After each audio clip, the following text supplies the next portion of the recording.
In its opening hours, the game genuinely delivers on some of its cozier promises. The graphics are undeniably decent, and the titular sparks are adorable, making early exploration and resource gathering a pleasant, low-stakes affair. Unlike the genre's titans, Oddsparks presents a less intimidating facade, with an initial tutorial that feels more like a guided tour than a complex spreadsheet. Players praise the underlying depth, with systems like the train network, temperature zones, and logic layers offering advanced possibilities for those who seek them. For a few hours, it feels like a genuinely fresh, accessible take on factory building, easing you in with charming visuals and a relaxed pace that respects a new player's learning curve. Before I continue, if you're enjoying this no-fluff format, a subscribe really helps the channel grow. It takes 1 second. Alright, let's get back in. But here's where the investigation turns. That initial charm quickly gives way to the very grind it claims to avoid, especially around the mid-game. You'll find yourself needing hundreds of a single item for a basic recipe, often requiring repetitive trips to the same few resource nodes.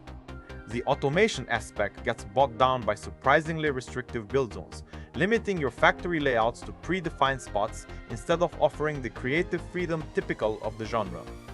What starts as a gentle introduction morphs into a tedious chore, forcing players to spend a disproportionate amount of time farming for common materials, rather than engaging with the deeper automation puzzles.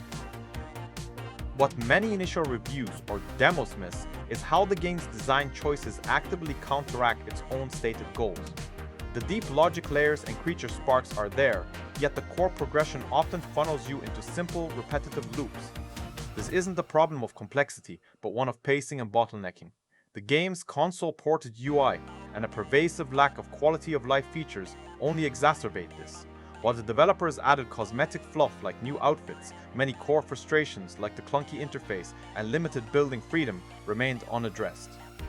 It creates a disconnect where the tools for depth exist, but the everyday experience actively discourages their use. So, is Oddsparks an automation adventure, a gateway to the genre, or a frustration trap? It's a bit of both, but leans heavily towards the latter for anyone planning to sink significant time into it. The first 10-15 hours offer a genuinely cozy, engaging experience for new players or those seeking a very casual automation fix.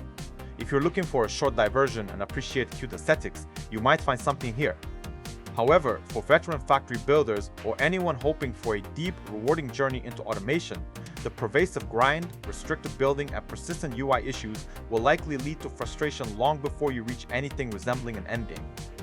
It's a game that promises Factorio-like depth with pigment charm,